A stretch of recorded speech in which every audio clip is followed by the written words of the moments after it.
Hello everyone, today we talk about the Longobard migration across Central Europe. As we've seen in the video about the first migration from Scandinavia into the lower Elbe, and essentially the Longobard activity in Germany, right?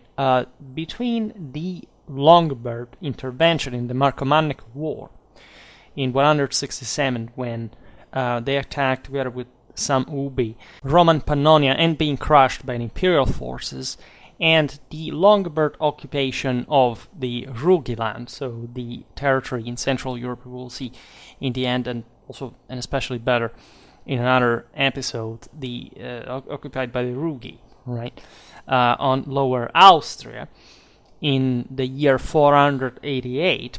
So when the Longobards basically come back into the radar, right, of the Roman sources.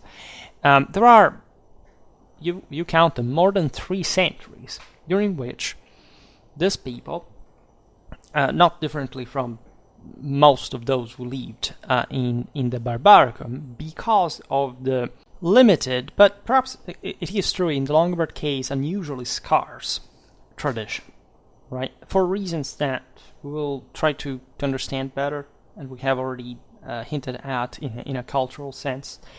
As a consequence, Longobard history during this 3 centuries is fundamentally done, right? We know something archaeologically, we can somehow track the group as we will see now, also starts moving, and some parts of it will remain behind, etc. We will never have the full certainty of who was who on the base of those finds.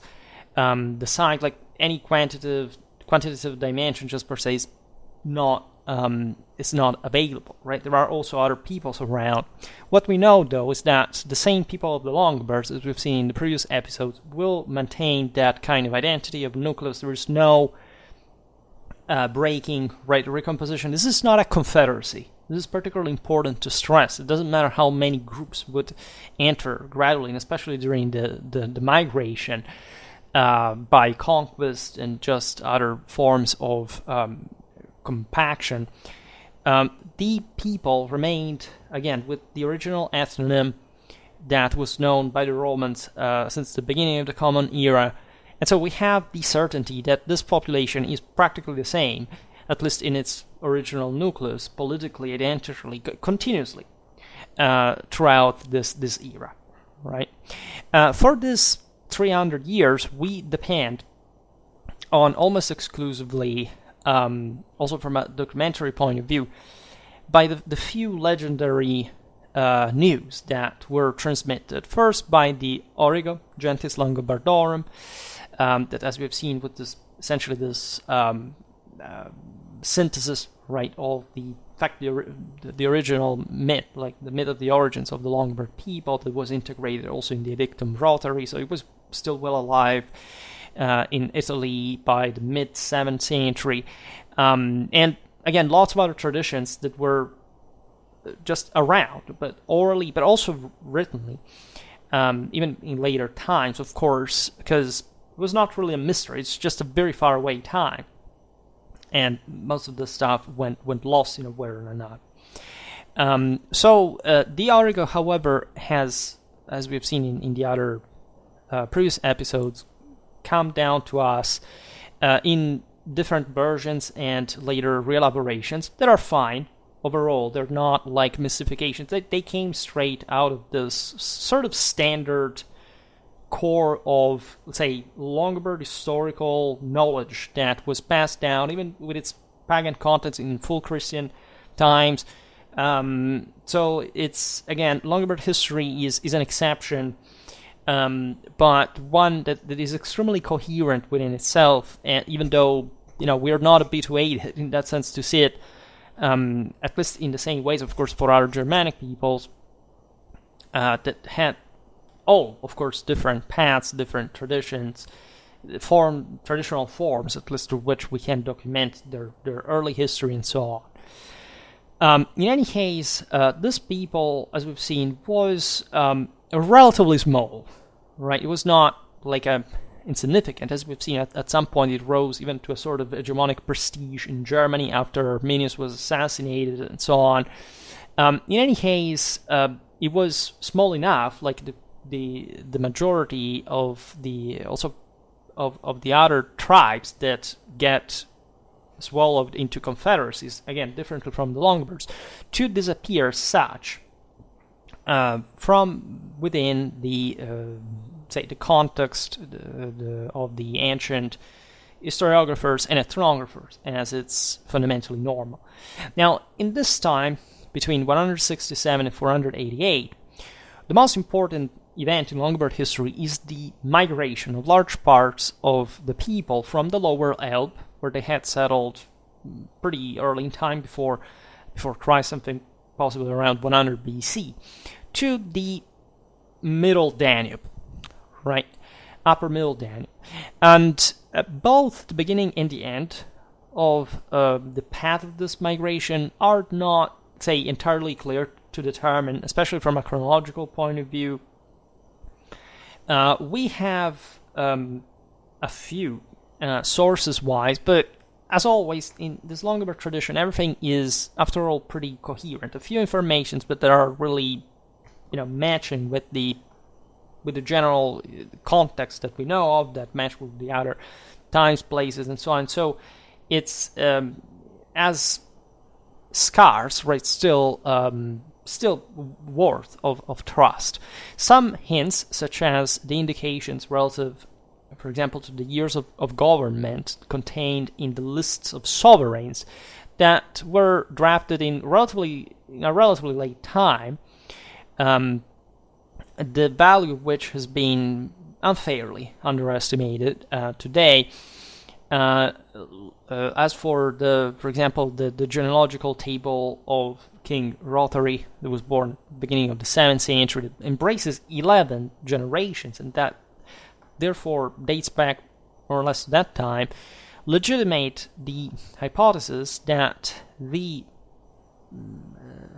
shift in the center of gravity of the Longobard dominion had finally taken place by the end of the 4th century.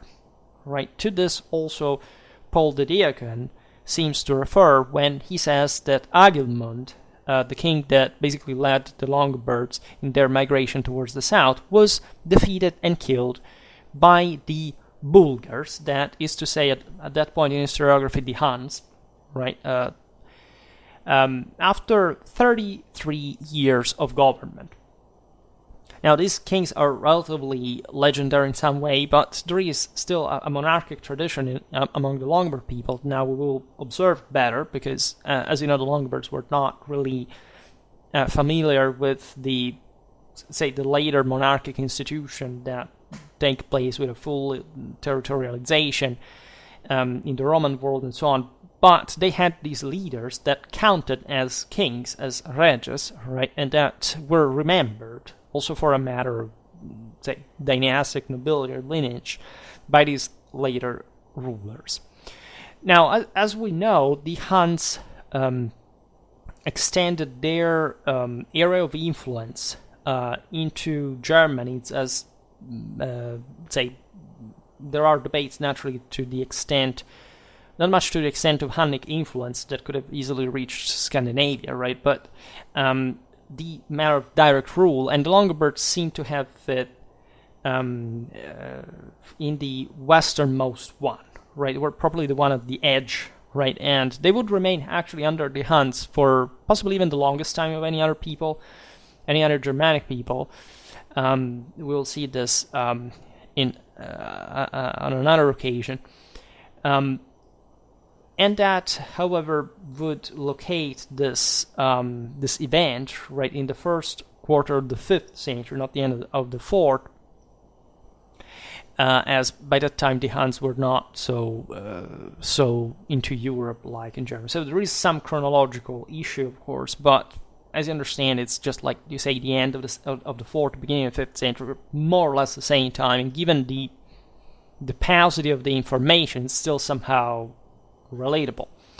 Now, on the reasons that pushed the Longobards to move, we do not know more than much, if not something comparative and, say, logically stemming from the situation of Europe as a whole, especially from the 70s of the 5th century. Right. First of all, the Huns were arriving, so this, as you know, triggered important changes, like in the entire balance of power in the steppe, and so a sort of domino effect on the Iranians, the Germans. Then there is connected to this, of course, the catastrophic defeat of the Roman army against the Goths at Adrianople, which was not really the beginning of the end, right? Because the Romans would be in shape consistently after that, but surely may have showed other barbarians the possibility of entering at that point as a single people within the Roman borders that had been gradually weakened, and so this is yet another concept. The Longobards may have wanted to settle themselves into the Roman provinces. They may have simply wanted to exploit the situation. Consider that the formation of the confederacies began before this, right? Began since the beginning, the mid-2nd century AD. In the 3rd century, surely there were some movements. Today, we do not look in detail at the chronology, because there's an interesting amount of archaeological data, etc., to analyze. It's a lot of stuff. Let's compartmentalize it in a rational way. Here we just draw the outline, and much of this mechanism was triggered surely by the deterioration of life quality in Central Europe in general, right? That there is this process first with, there's a huge historiographical debate about all these topics, so I will not be exhaustive here, but the idea that, the same Antonine plague struck the empire. Some say, well, it was not so heavy, whatever, but things still started going worse overall. There were other Germanic peoples' movements. It was mainly, like in the mid-2nd century AD, the end of the Suebic Confederacy, of which the same Longobards had basically been part of as Alp Germans. So a lot of movements that showed, even as we have seen from a military point of view, that the Roman frontiers were not so stable like before, right? So all a setting of conditions that brought to new options, new opportunities, but also greater threat, because the instability following from this brought to the necessity not just of moving, but of structuring your own society in a way that would be able to survive to this shattering, and so the militarization, also the monarchization of these peoples, the establishment of larger, stronger bonds, the necessity of having an adequate leadership for the task, because just even for moving, right, this was a huge deal. Consider that we call the Germans to a degree semi-nomadic during the migration era, but they were de facto sedentary, and especially they had been consistently so from quite a long time. So it was not just an easy decision. It was not just they didn't just have a background of perennial movement or instability. Their instability was surely deriving from the outer dynamics, and the way they could slaughter one another, have pretty extensive something of which we were also proud, right? The Romans make it pretty clear, right, that sometimes were invited to some massacres put together by the allied tribes. The same Longobards, as we've seen, were credited as being proud, basically making a wasteland around their territory by being contemporarily at war against all the neighbors, right? So this traits, and especially the incredibly high level of ferocity, apparently, that the Longobards had, above all the other Germans, that struck the Romans, right, is very, is very credible, in as much as, why them among the lots of other tribes that the Romans described at some point, and matching perfectly with the Vodanic adoption, with this sort of, again, unchanging nucleus, right? It doesn't lose the name, doesn't turn into another, or doesn't become part of another people, even though it was so relatively small compared to others. All right. So these are all the issues. Specifically to the Golaida, so the Lunenburg Moors, known as also the Bardengau, as we will see from later on, where Longobards had settled for good, practically, since the earliest migration, had been under Saxon pressure, where other peoples were pushing from the north again. There was this other space south, right? So the situation deteriorated to a degree that the Longobards and the Saxons would fight, but on the longer run they would also be allies, right? So neighbors, and even the later assimilation of the relics of the Longobards, in fact, in the Lunenburg, that Saxony, were apparently bloodless, or at least, they didn't trigger a major escalation or something like that.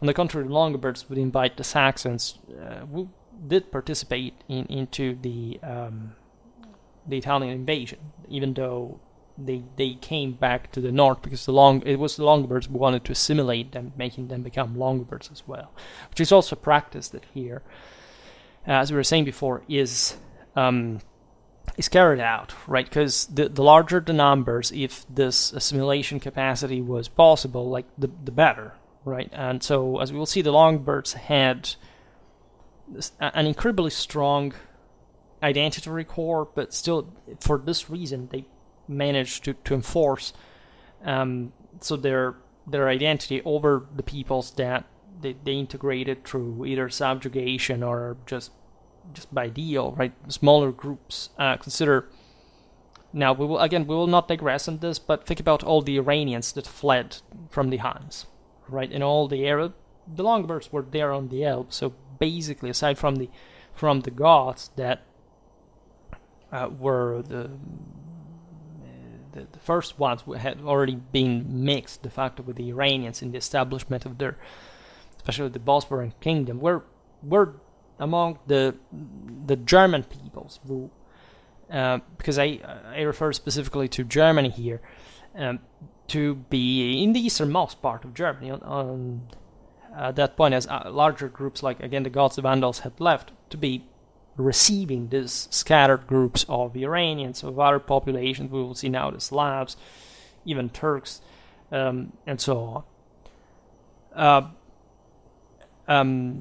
In any case, imagine this migration very slowly, meaning that aside from the people that the Longobards were left behind because they simply decided to remain where they were, the movement of the Longobards took actually this substantial amount of time, like centuries, right? It was gradual, it was probably carried out also with a relative degree of, not of dispersion, right, but not necessarily of united leadership, because the Pharai, the nuclei of Longobard clans, etc., were fundamentally self-sufficient, right? This was normal actually in Central Europe, and that's how these peoples moved. But this is to say that the concept of monarchy was very different, even when it arose from what it would become later in Italy, and for any other people that, like the Franks, etc., that settled, the Goths that settled in Roman territory, which makes all the difference. Again, I made a video recently exactly on this, right, and the fact that, of course, there is a massive, to say the very least, Romanity into the establishment of the Germanic kingdoms in the West, right? That makes up the fact of the majority of the foundation. Now, the emigration from the Golaida appeared a very important event in their history, because they connected the birth of their own monarchy, and so of the kingdom by the time, especially we can document this, to that point. According to the Origo, Paul the Deacon, and the Codex Gotanus, which is a bit weirder source, but it says some interesting things nevertheless, and that in fact on this all agree, we have to suppose that from the Longobard leave from Scandinavia, they had already, of course, been under the command of someone, right? In that case, there are principes named as, again, multiple leaders that stuck together and still somehow adopted this common identity in the moment in which they stepped in a much more militarized continent, right, across the Baltic Sea, because Scandinavia was relatively different, not to that level of bellicosity, let's say. And it is at this point, however, that they decide, so at the end of the 4th century, the beginning of it, to elect properly a single ruler in the guise of a leader that had to guide them throughout the migration for all the difficulties that we were pointing out before. Now, it's very difficult to localize and to date such establishment, because first of all, kings were traditionally elected, right? And the Longobards, even in Italy, were practically the only functional elective monarchy that I'm aware of, considering the times, and not only. This mechanism was common to the Germans from a quite early age. I mean, that's how more or less all the tribal peoples in Europe had elected a leader of some sort. So this Agilmund is essentially the first figure that we can reliably associate to such leadership, right?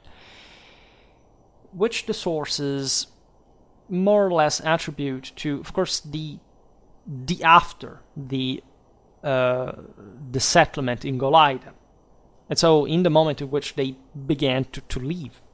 They began to migrate, essentially rising up the Elbe Valley. That's what happened technically. So it's not even a very complicated thing at least from a logistical point of view. Again, if these peoples had wanted to migrate, they could have done it in a couple of years, right? But obviously, they would have found lots of people in between, and so it was impossible. But it's not the movement that literally took so long. It's the international situation. So we have an interesting information from the Codex Gotanus, where we know that the Longobards asked to their king Agilmund during the course of some conflicts with the Saxons to lead them across the Elbe Valley. And the role of Agilmund in such Longobards tradition is say, highlighted also by the fact that he counted the first place in the official list of kings drafted in Italy. So this means that whatever the leaders that had existed surely before, and of course the legion with Paul the Deacon, Ibor, Adjo, and so on, those are mentioned, but this was the first guy that somehow was felt to have been leading the entire people in an unprecedentedly unitary fashion. That was again motivated by the unity of command, the political cohesion that is necessary to fight your way across Central Europe that, well, between the the 4th and the 5th century, it's not exactly a very peaceful, stable, and safe place, right? So this explains naturally a lot. Consider the Longobards. Here there is all the mechanism again of. We said that Longobards do not become a confederacy. This is true, but there is a scalar increase that is comparable with the ones of other peoples in the process, right? More or less, right? This were not, say, Germany had evolved from the times of Tacitus, from the time of the first Longobards migration, lost properly in the mists of history or myth. So that things had been developing as far as also the political territorial control, right? So we're not at the time of the simple prehistoric primitives of Caesar, let's say. We are in an importantly advanced situation, not dramatically different from that, but there's been a greater space to cattle, to the sort of entrepreneurship, to the idea that leadership can handle more in a say, talking statally is too much, definitely, but that there is as we'll see now, also a specific identification of different spaces now of different lands that take the name after the peoples who had historically inhabited them. So after an advanced phase of sedentarization that now was being somehow reversed by the migration, but it was not the more fragmented nuclear one of the earlier days, right? So we will see this at some point also from archaeology, the equipment. The Germans had been consistently Romanized, Celticized, the ironized too, right? So it was a specific improvement also from a technological point of view, which is the least of the issues as always, but that can be appreciated, for example, by through material culture pretty well. The Longobards in this sense are not even particularly different from the broader archaeological Franco-Thuringian area, right? You can't, again, tag them on the basis of specific characteristics. This is absolutely normal from an archaeological point of view, and that's why archaeology is practically useless without documentary sources that can explain to you what that thing really was, right? Archaeology doesn't really write a parallel history or a more important one on its own, right? So this is a bit a mania that, say, emerged in some environments, but whoever has a grasp of the migration era perfectly know that this is the case, and we're basically just looking at that. So given that this guy is remembered together with Iber and Aj, we talk about Agamemnon, right? So together with the leaders that had led the Vinili out of Scandinavia, and together with Alboin, so the same guy celebrated eventually in the Norse epics, etc., throughout the Middle Ages for having conquered Italy, such as Dietrich von Bern, Theodoric of Verona. Think about the Nibelungs, right? The Burgundian saga and so on. So this was big stuff, right? It was not just about the Longobards per se, but it was just saying, oh, so the other peoples around, let's see what the Longobards do now. Let's see what kind of leader they can appoint and whether they can pull it off in whatever their endeavor was. So this is how the Longobards left. Agilmund belonged to the noble family of the Gugingi, which have to do with, of course, the same name of Odin's spear, right? So there was something there very ancestral and, say, divine. There is a sort of diversion from the traditional meaning of all this stuff. Of course, as we will see now better, the fact that the Longobards were like other Germans, we've seen it for the Alemanni, for example, that already as the name of the Confederacy is an international shout-out, says everything, all demand, right? So we're at Strasbourg, we're essentially taunting the leaders on horseback to oblige them to find dismounted, because otherwise they could have fled and caused damage to the people that would have remained there being slaughtered, and so the remnants would have handed this stronger nobility over the rest of the population, etc. But these are not antithetic institutions. I mean, traditionally every person is in theory capable of transfiguring the world, and this happens, of course, in reverse, like looking at his ancestry, origins, its genetics, and saying, what degree of the generation from divinity does this person have? And the least that is, the more they should do, right? All the great heroes in the sagas, etc., are people that, of course, are better, stronger, wiser. They all commit a mistake because, especially in the Norse Germanic epos, there is this continuous, this impending doom for which, for a minimal mistake back at the beginning, the greatest tragedy and death follows. And this is actually very powerful because it's closer among these peoples that were more primitive, more ancestral, to the sense of like you don't have to screw up, right? Even though, of course, we are at this point also with the North in an incredibly modern and secularized time, way before Christianity, regarding all the traditional meanings, like fate basically at this point is told to win over. Like it's not different from what was happening in the Roman Empire with Christianity. It was in the same moral temper overall.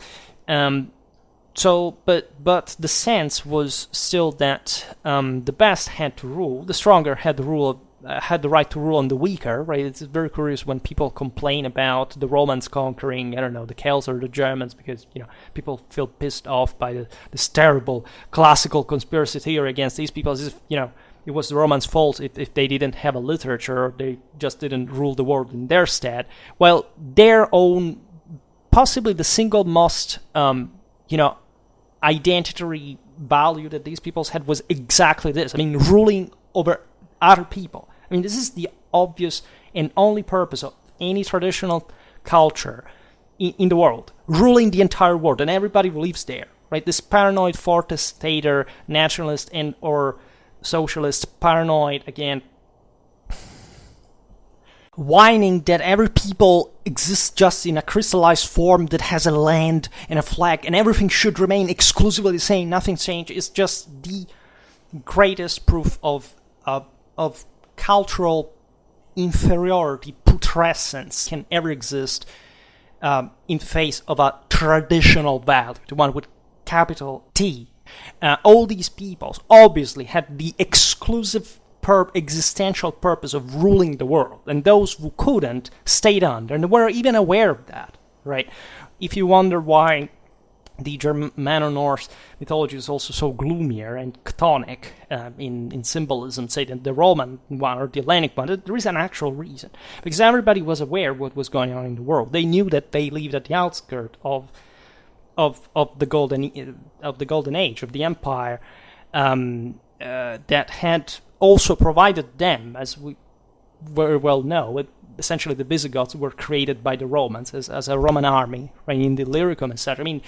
The idea that there was a transfigurational capacity in the concept of moon is the same one that the Longobards used themselves over their own inferiors, the slaves, as we've seen, that were eventually elected just through a sort of torture/initiatory right to increase manpower, and if they survived the battle, they would become Longobards themselves. Right? This is the same exact concept of Roman citizenship, of the imperial Catholic tradition that was shared by every single people here, and not by the unfortunate so-called neo-pagans that have never opened an actual history of religion on the so-called pagans, or whatever that is supposed to mean, that we see today, which is really, again, unspeakable. I cannot find the adequate adjective to insult these people specifically because of their radical ignorance, their complete and obscene lack of any cultural background,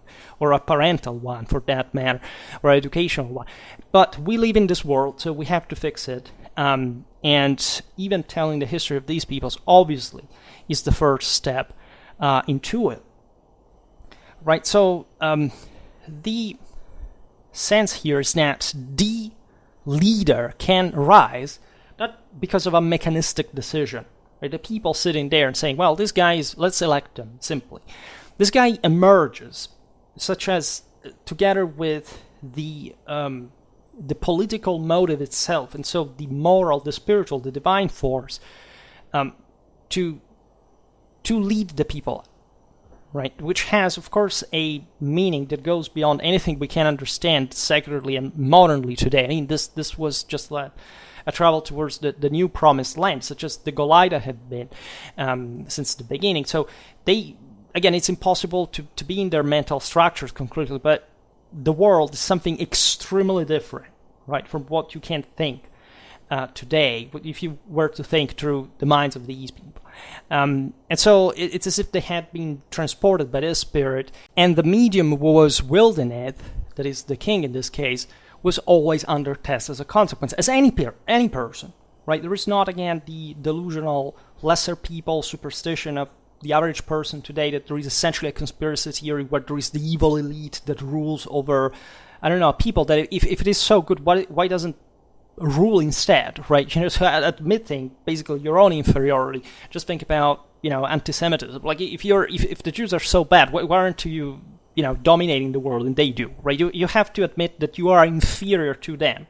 Right, that's the actual point. Like you understand in which kind of degree of anti-traditional degeneration we live into, right? To the complete annihilation of any human value whatsoever, right? These peoples instead chose a leader as a medium, which already was probably, like, there was somebody complaining at the time already about this, like, there's surely some Longobard chieftain said, we always did without king, even if we have to migrate now, we are stronger, etc. So there was always a tension. It was always a sort of delegation, but it worked by providing that force, through working through the leader as well. So it was mainly a strategic purpose. It's brilliantly described by Tacitus, etc.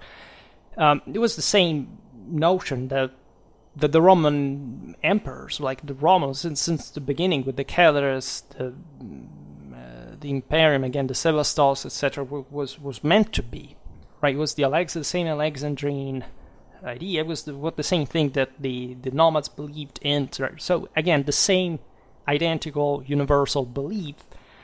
And at this point, the Longobards really make this incredibly important step that they did remember. Absolutely. What is fascinating about this is that the beginning of the migration in the person of the king that was leading it was remembered as such. Right? So there is probably a moment that we cannot track more precisely, but that was remembered by the Longobards later on into this into the constitutional identity that they established through their historical tradition. Now, the central role that the reign had for these peoples was, of course, shared by other Germanic peoples. And the most important events that, of course, had to confirm the fact that this leader would see the Holy Ghost, so the divine glory descending on him, were the most important. So these were victories, right, or conquests, that in practice is the same thing.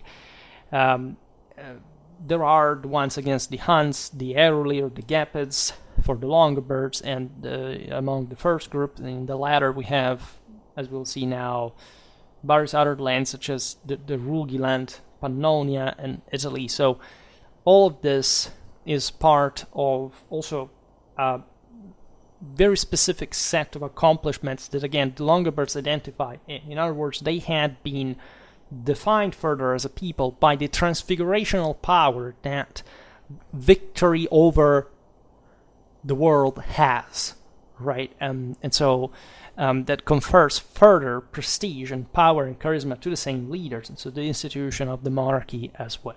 This is the meaning that, behind the drafters of Rotary's edict with the Origo, etc., was felt, was known, right? Both from but not just by the ones of Longobard ancestry, but by the same Roman. Again, this was the standard pact. It's the same one in Christianity, they are Christians in which when they draft this, right? So it's incredibly coherent with the entire traditional pack here.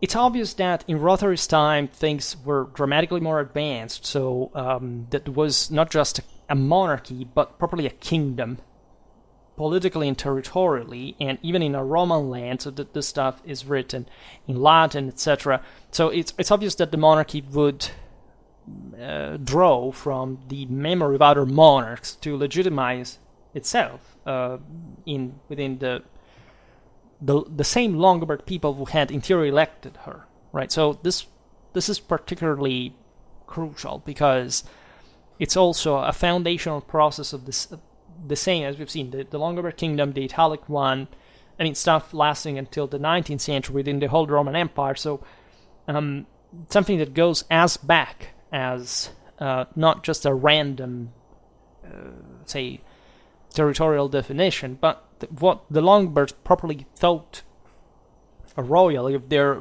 leadership over, in that case, in their intentions, the entire Italian peninsula, at least.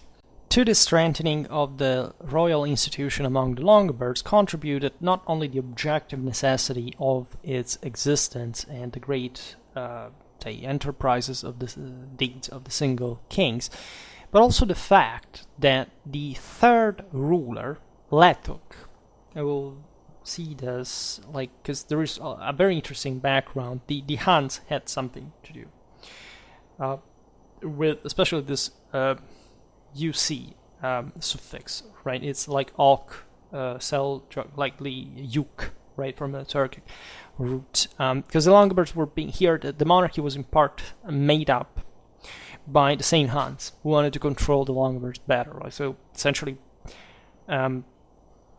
paying or supporting in other ways some clans, right, to rise above the others. And this Letuk that reigned, in fact, at the beginning of the 5th century, could found a dynasty destined to have a continuity, right, and to govern until the mid-6th century. These were known as the Lethingi, or Lithingi if you want, that enjoyed a prestige confirmed by their matrimonial ties that they established with other royal houses, such as in the case of the last king before the last, Vaco, that in the first half of the 6th century had 3 marriages with different princesses. On the other hand, also by the attempt of sovereigns that didn't belong to this dynasty to reinforce their position by marrying a Lithingian woman.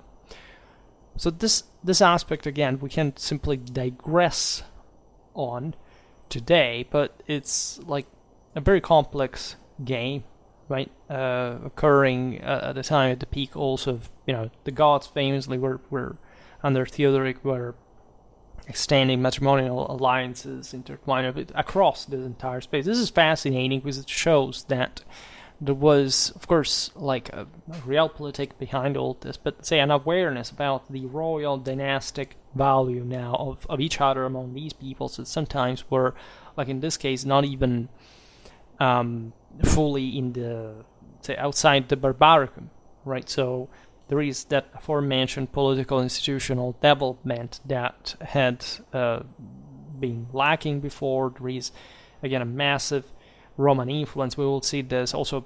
The Longobard monarchy is reinforced by the Byzantines notoriously, right? The other house, the Gauzi, from which Alduin and Alboin come from. Those had been backed consistently by Constantinople. These things would have happened anyway at some point. This was not the decisive element, right? But the mindset, the forms, the international recognition, and implications broadly meant that this appointment, this recognition made was quite a way, right, just to enter the politics of these people. So again, we'll see all this precisely in other videos. But what is important, however, is that even if the Lithuanian dynasty governed the Longobards for effectively more than a century, and that therefore it enjoyed, at least by hereditary prestige, like this sort of, we can say directly assignation of the throne. Like in fact, the role of the Longobard people, the people in arms, in the appointment of these rulers doesn't have to be underestimated. Obviously, it was a support, right? This institution was seen as advantageous for everyone involved. The Longobards, however, we will see it when we look at the archaeological inquiry, had a very strong people, right? This is the point of it all, that the Longobards, from their myth of the origins, etc., are not a royal people. This is not like the Goths that are earlier than anyone else established with a monarchy. Also, again, because of the Romans that also contribute to fabricate their own myth of the origins on a classical basis and so on. The Longobards, everything we have from them, points at the fact that their identity as Longobards stemmed from the people, right? Even in such an individual way that even the women, if you remember, had participated into tricking Odin of being wearing bears, like it were just their hair loosened over their faces. The traditional role of women was absolutely the same in an absolutely and properly rigidly patriarchal system. That there is no doubt whatsoever the myth that women in Germanic societies had, just freedom. It's not just, equating to a complete and total illiteracy about any trace of historical, the history of law, but also very often just like the result of when feminism meets with National Socialism, giving it essentially the last kick towards communism. And this thing, however, tells you how important this stock was for these people, like the sense that they were an offspring, they had a genetic, right? The sense of gentes, properly, even in Latin, stems from the same meaning, like from the genos in Greek, etc. And it was incredibly strong among this population. Today, we'll not even talk about the aforementioned mixing with other peoples. It obviously was taking place. But if you look at, I think historiography has overly stressed this stuff. I mean, one thing is the Goths that literally settle in an Iranian land, right? Or this is about the Germanic peoples after they settle in Roman lands, right? The majority was different, and they changed. But if you look at the Longobard history, aside from these waves of refugees escaping from the Hunnic conquest, the Longobards essentially, how many may have they really been? I mean, most of them remain under the Huns. I mean, even the Longobards did. Because we were either under the Huns at that point or under the Romans, right? Or one or the other. And very often there were groups, surely were in Hunnic times, Longobard war bands that were hired by the Roman army. They were settled. They eventually Romanized, things like that. But the point being that the Longobards follow after a very simple route, populated by Germanic peoples, and their outlook, in spite of the obvious influence of the steppes, that however doesn't make them a steppe people, by of course the fascias, the armor, some styles, especially from the elites, so the most documentable ones was somehow very influenced by peoples like the Huns, the Iranians, the Avars, etc. But the let's say the outlook of the people, frankly, also for the Goths in a sense, because there wasn't a radical difference even between peoples living in Central Eastern Europe, especially the century one. It's definitely Germanic. You can't say that this people was, altered compared to, you could distinguish it from the Thuringians, or I made old videos about these people, by the way, or from the same Franks, where you could point at the fact that peoples like the Longobards had a bit more of cavalry and cavalry skills, especially after the Hunnic domination, than say the Western Germans or the North Germans. This is obvious. The most it is for the East Germans, like the Goths specifically. But the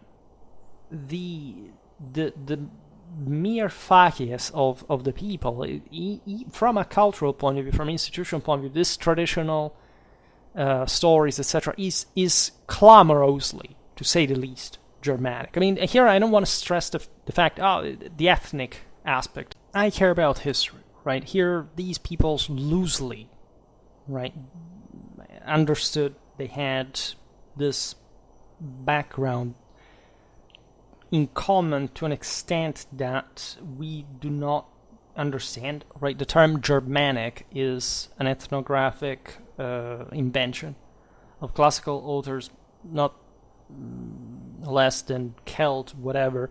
Here they saw things in much more universal terms, right? They thought they were essentially the top race, basically, that was being just spreading, right, in the world, right, to this eternal principle of war, life, love, regeneration, transfiguration, and so on, and so pouring into this space, and essentially gravitating it, right, as that was this new seed. But it was an incredibly, say, again, I cannot stress enough how radically, traumatically, and brutally primitive the entire background of these people were. Like, if you look at Longobards art, before they settled, essentially the first generation they settled in Italy, you realize, like, the worldview was unspeakable, right? There were, of course, that was the universal snake, the devouring people, cutting them, scattering the limbs, things like that. Eventually they began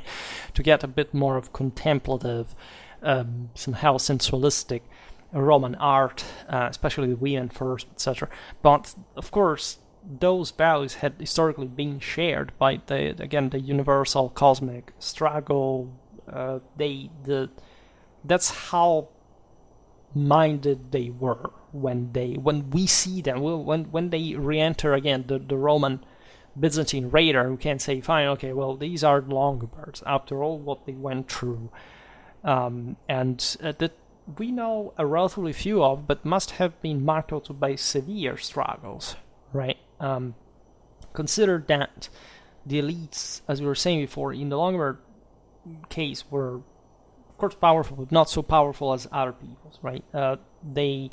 They were backed by a popular force that intervened also in the bloody and repeated clashes within the royal family, because, say, royal family, this was yet another clan, right? Just more powerful, more noble, more valuable, more appreciated than the others, and still they had, of course, fierce enemies, etc.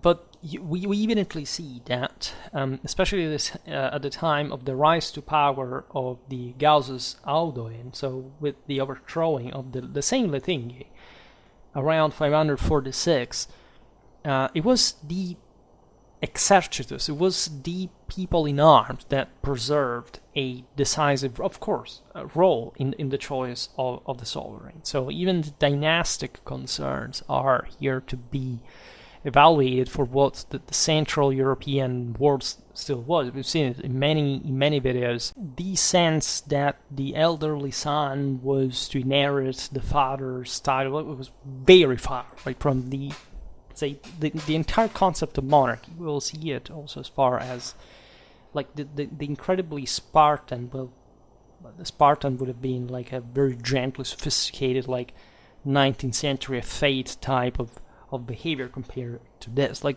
these were people capable of saying, you know, I will not even consider you as my son or allowing you to eat at my table if you don't come back with having killed another prince of another people. That's exactly how Alboin rose to power, by the way. And the point there was that even when this happened, the father of the killed was thought to be a sort of an adoptive one of the killer, We may think it's absurd or horrible, right? But that's what they literally believed, because they were so confident that only the best, only the one who won had the right to rule, that it was considered a honor, even to, in that sense, to show. Of course, the balance showed that if this thing happened, you were weaker, first of all. So there would be, however, still the possibility of reuniting. This was a huge deal of these peoples. We've seen it in the video about the law, the Germanics, as far as the quickest need for a recomposition. That's where the feud, the vendetta stemmed from. They had to immediately cut it out. Like they had to recompose immediately the fracture by say, I killed one of yours, okay, I have the right to kill one of yours, peace. Because the most important thing is the people to remain cohesive. If you start feuding, which happened a lot among these populations, you understood that's what the weakest you could be. And so, again, there's such a strong juridical emphasis because this was such a strong eventuality in this culture.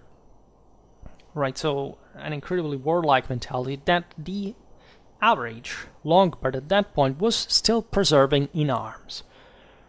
This was part of the reason of the superiority, say, of the victory of the Longobards on numerous occasions. For example, against the Gepids, right? We know archaeologically that an average Longobard was well kept, right? The average freeman was well endowed with whatever it was, like inheritance, prey of war, with sword, shield, right? The entire pack, like of the middle class of recruitment, that would be the typical Romano-Germanic one, by the way, or even beyond that. While the Gepids, for example, had a very, very, very rich elite, but kind of poor people, so that this elite didn't have much of a firm ground to stand on. And this was one of the reasons why Longobards did prevail against this other people that ruled on initially more prestigious places than the Longobards, but the latter took on, right, for this just aggressiveness by default. It's either you or me, right? There is no middle ground. So the antagonism between let's say the monarchic tradition that was pointing obviously to a sort of hereditary right, and the elective one, that is a bit the one that characterizes, say, common law, right? Tradition just per se, the idea that there is not really a pre-existing right, but a right that can be constantly challenged. Right, in common law, you pick the times of the Magna Carta, etc. The sense is that there is a sort of abstract pre-existing right of a people that must be guarded, and it's already codified in some practice, whatever. In the 6th century, a Longobard would have thought, I remember that Longobards would become English subjects at some point, because some Saxons that migrated to Britain brought with them those peoples from the Burgundaib. In fact, there are some similarities between some genetic finds in Longobard graves in Italy and in Anglo-Saxon ones in Britain, which is fascinating, right? But they would see, like, your right is just how strong you personally are to defend it. So there wasn't the sense that we have, let's say, of course, it was a sense of preserving the right in a collective sense. It was already perceived. Of course, most Longobards wouldn't leave simply thinking that there were some sort of Übermenschen, like living off like a pure virtue and with stuff coming down from the sky magically. There were this clientele. That's the reason why it could be a monarchy, that it was a nobility, whatever. But the sense that it was a matter of, but this is to be found in the rest of Longobard history, by the way, numerous episodes, so also in very late, so modern, secularized time. The sense that, no, you didn't have to be inferior to anyone, right? There was nothing worse than being considered less of a man, right? Also because, consider that people had a price. right? Humans as a fallen kind, of course, have a price, and it's all different. There are not classes of value. You're evaluated ad personam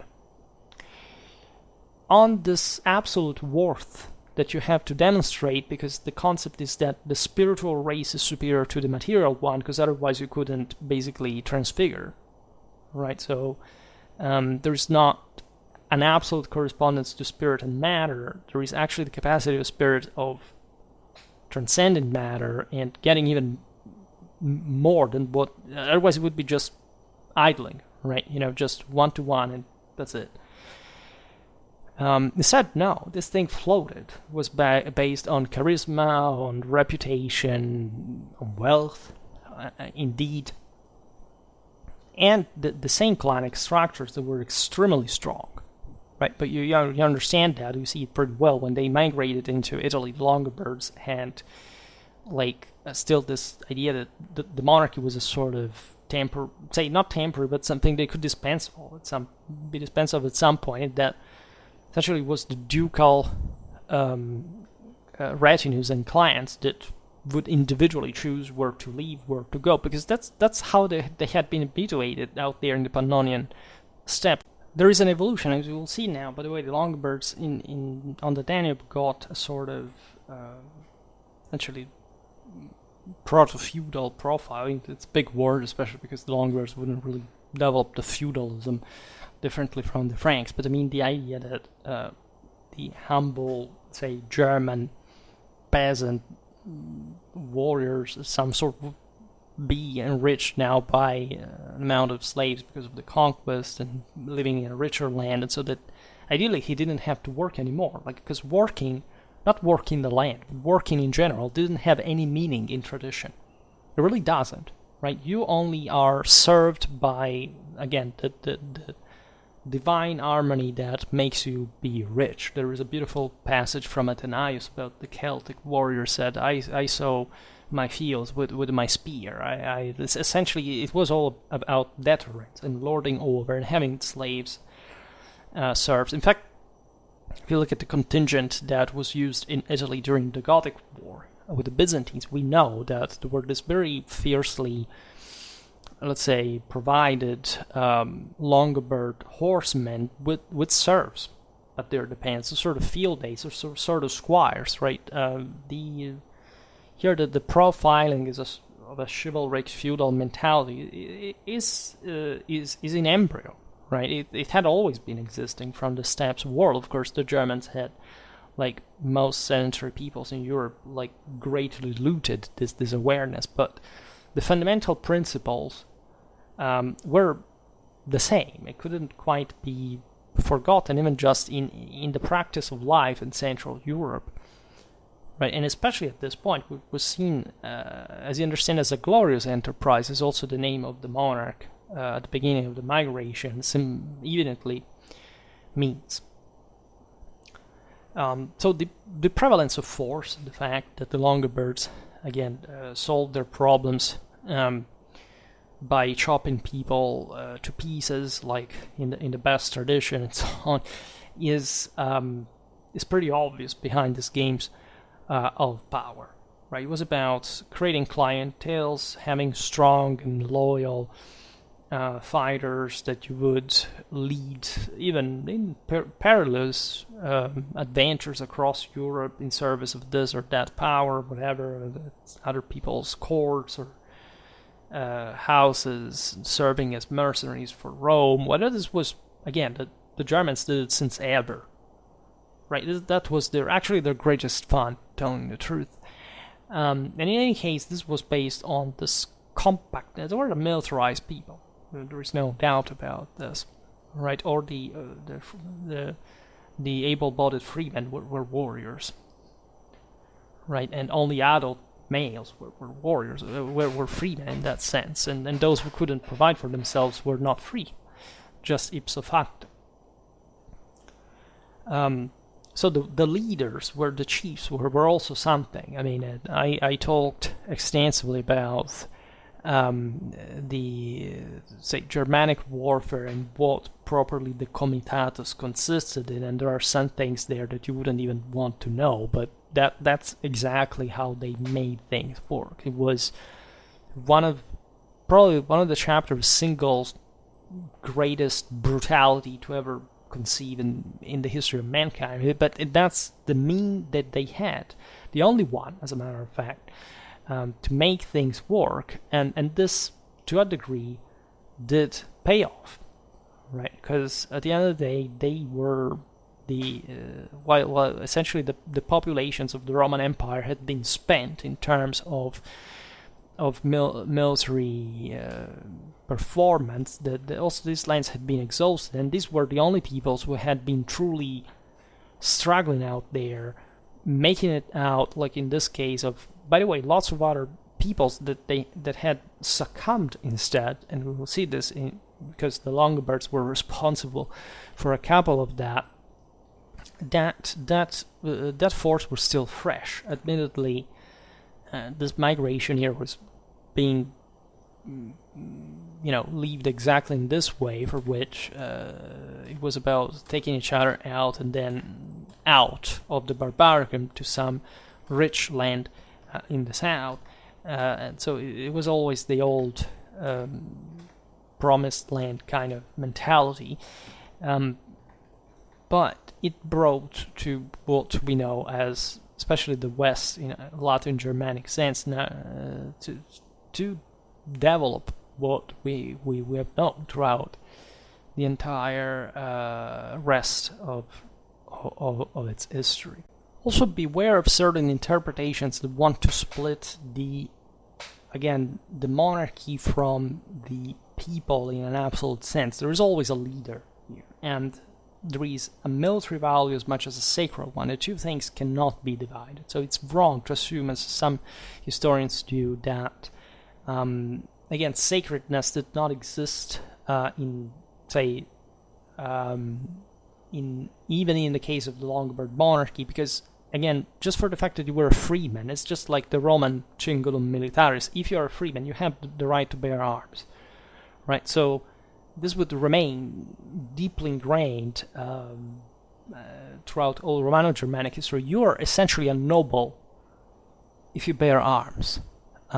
This is an incredibly important concept that even the citizenry of for example, of the Italian communes, surely under Roman, but also Longobard pressure, maintained this concept. The fact that as a community in arms, they were free, and they were actually noble. And that's also part of the reason why there wasn't a feudalism that was accepted in that guise, as long as they could keep that out, right?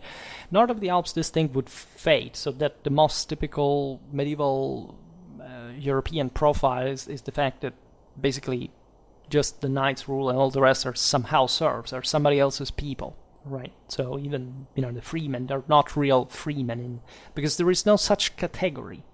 Like, it's completely alien to the Ancien regime, the idea that there is an absolute idea of freedom. There is a different degree of freedom, right? Sure, there is a divide with serfdom, slavery, whatever, at some point, but it has to be determined.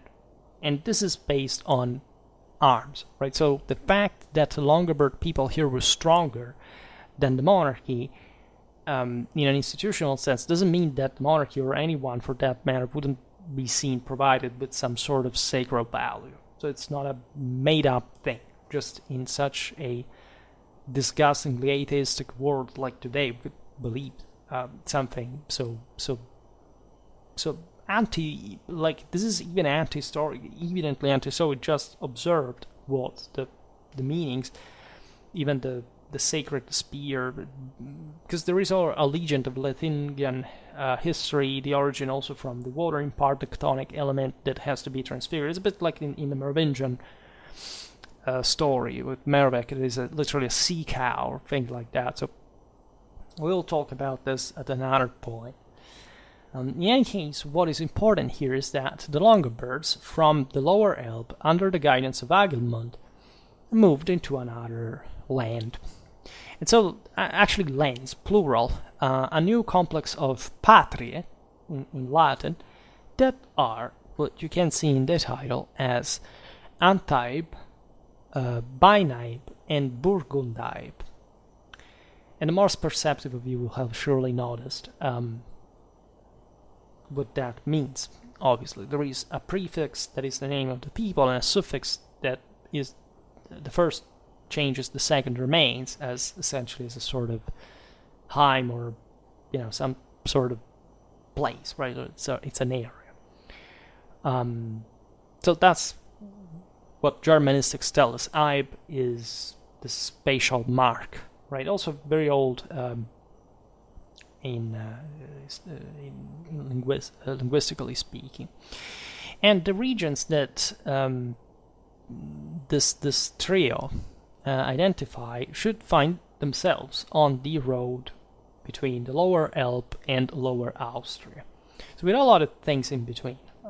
So in the latter place, the Longobards in 488 took over the kingdom of the Rugi that had been destroyed by Odoacer. Right? Remember this, that the Odoacer, the Goths, etc., ruled from Italy up to the Danube.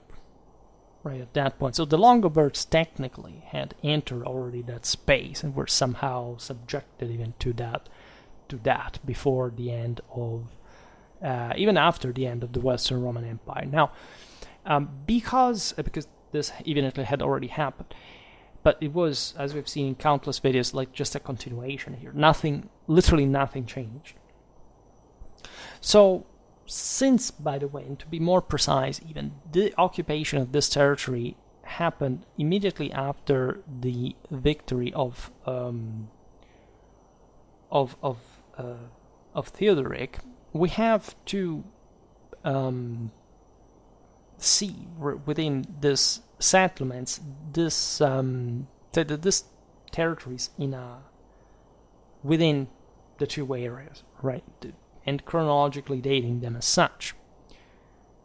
So the Longobards rise up the Elbe, and as we've seen just in those videos about the Ottonian campaigns against Bohemia, which is exactly the same path that here the Longobards were crossing, there is, in fact, the latter, there is Bohemia, right? That was already known practically at the time as Boiaenum or something like that.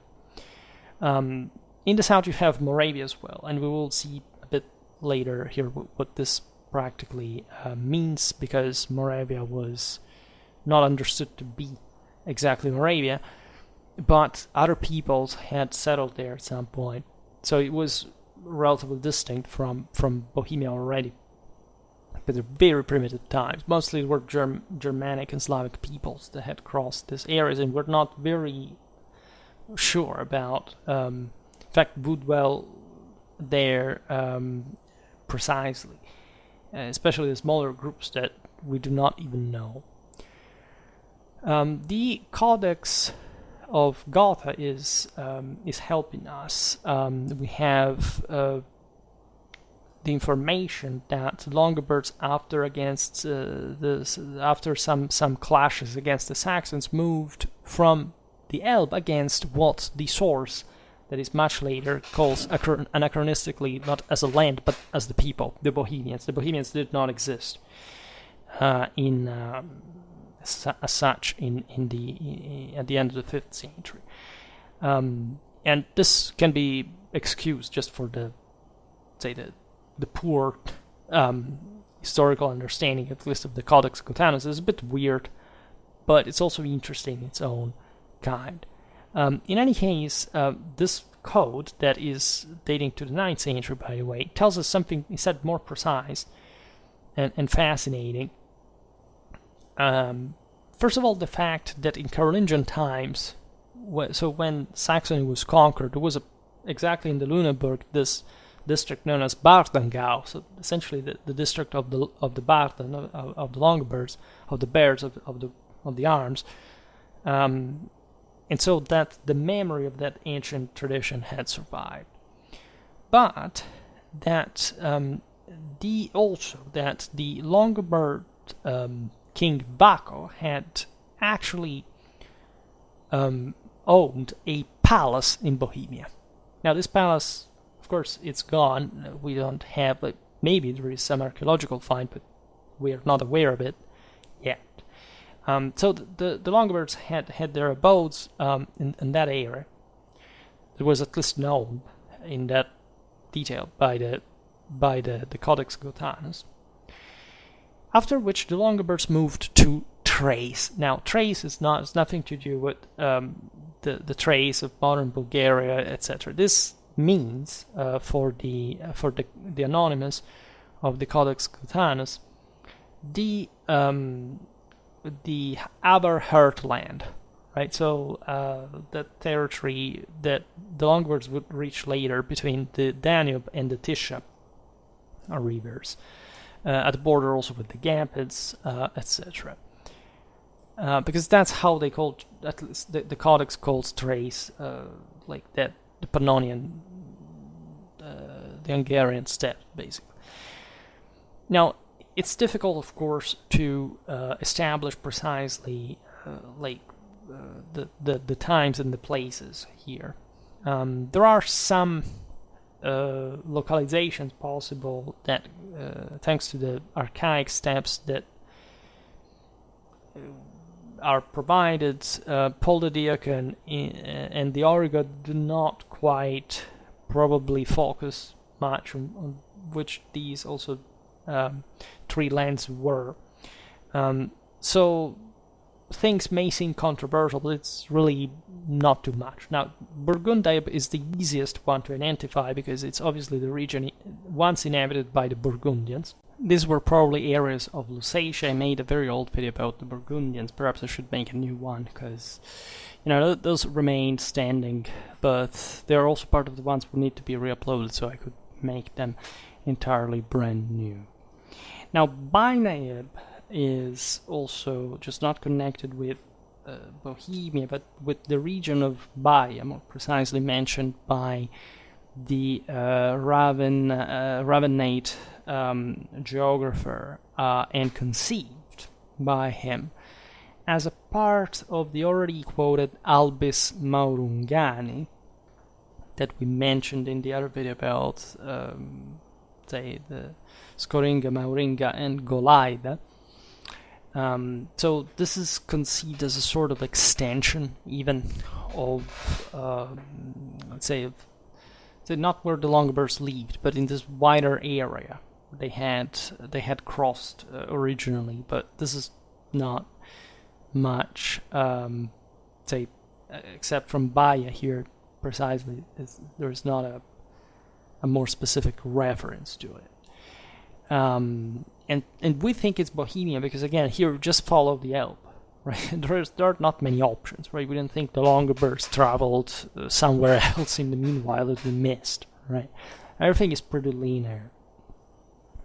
They went southeast, so they basically subjugated what remained of the Burgundians that had moved on the Rhine and had been defeated by the Romans and the Huns that had deported, say they had been deported by the Empire in Sepautia in the south of Gaul and were to stay. But similarly to what happened to the Longobards of Bardengau, some Burgundians had remained in countries like Lusatia and Silesia. The Baini would be, according to the Codex Gotanus, as we've seen, essentially the Bohemians.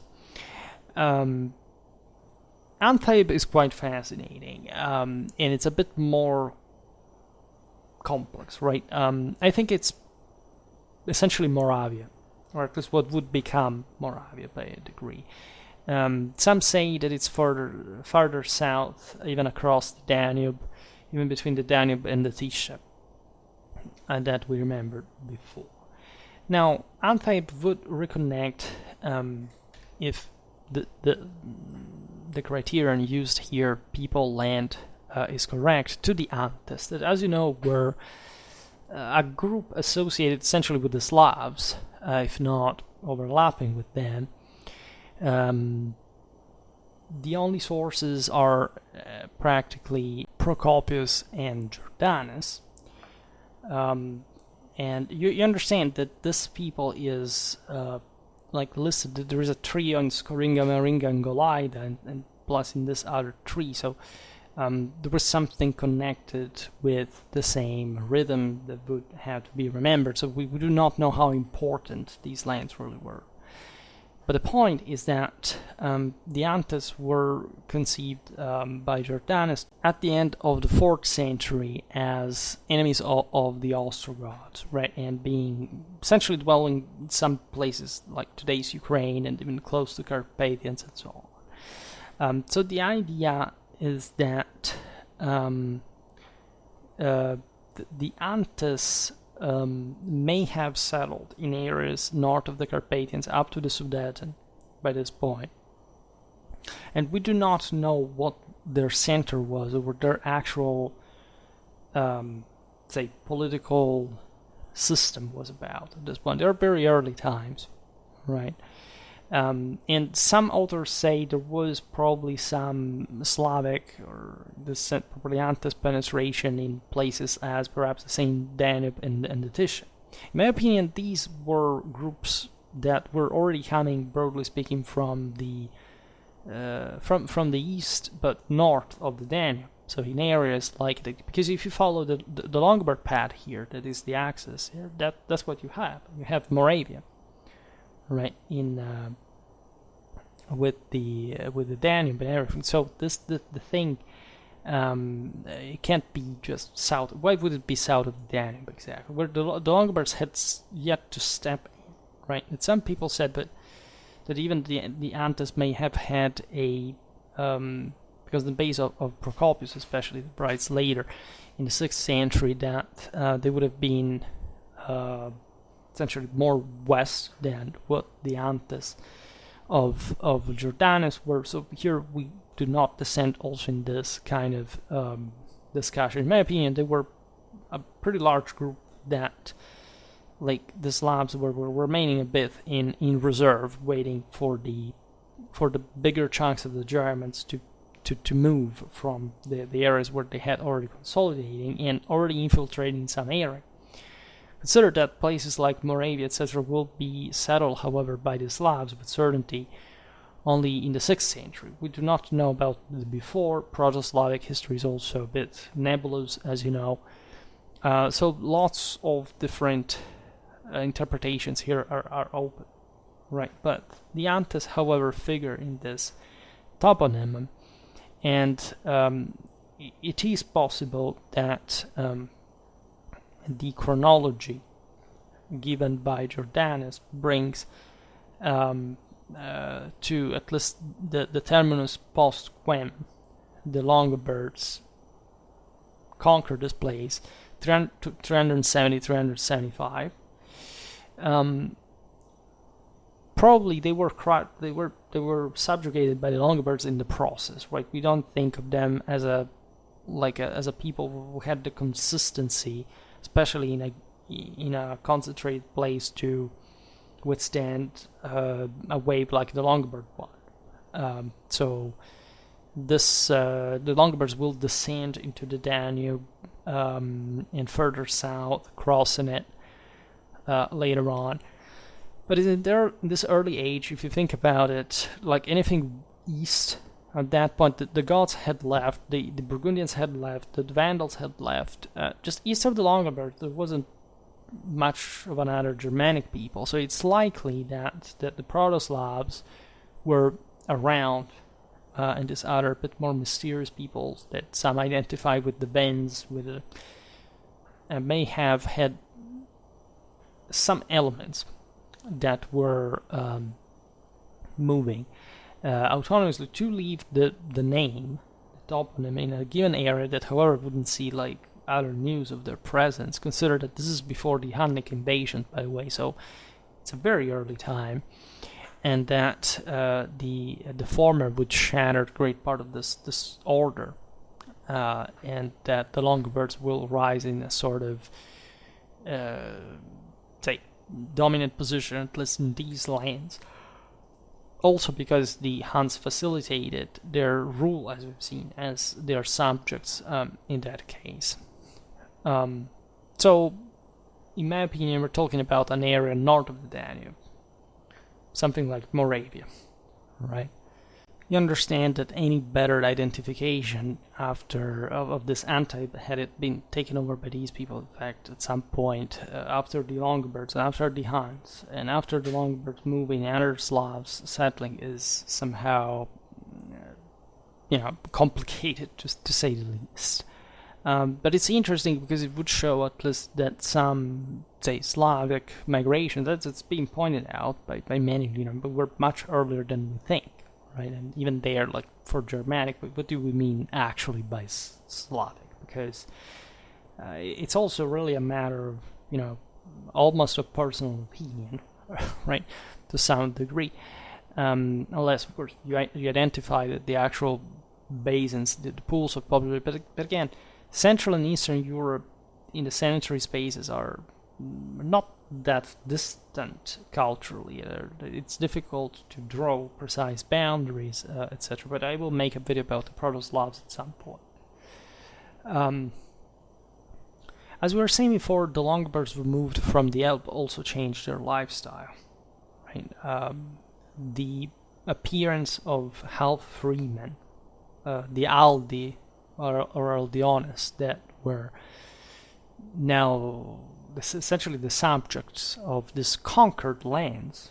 These were lands inhabited still by other people. Here we do not talk about substitution, we talk about subsumption actually, but mostly the destruction of the pre-existing political cohesion, right? So their military resistance, basically.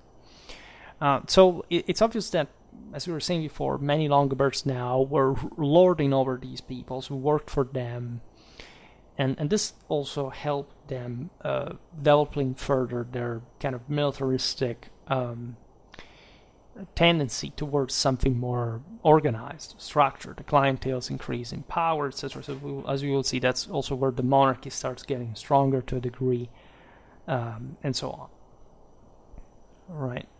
And this was the prize for the achievement in itself, that just like it would be for Albo for Italy, Ibor and Io for the Golaida, would make Agamemnon and the successors the heroes of the situation, that had managed to galvanize like the fantasy conquests of their people, reward them with this gift was seen as divine because of their valor, and open to a new phase of Longobard history, which is definitely worth keeping to concentrate. We will see what the Longobards do on the Danube, which is also what basically constitutes the wide amount of information that we get on the Longobards before the migration into Italy, and mostly because, again, the international situation had allowed even just to cope the Longobards. They lasted 80 years there. It's not a few. These years were really defining and decisive, right? Especially in the clash against the Gepids, the connection with Italy, and we will see it further. For today, however, I stop it here. I just hope that you enjoyed this video. If you did, please share it. Otherwise, leave a like or subscribe to my channel if you're interested in my upcoming content. As always, I thank you heartily for listening to me. I wish you a nice time and see you next time.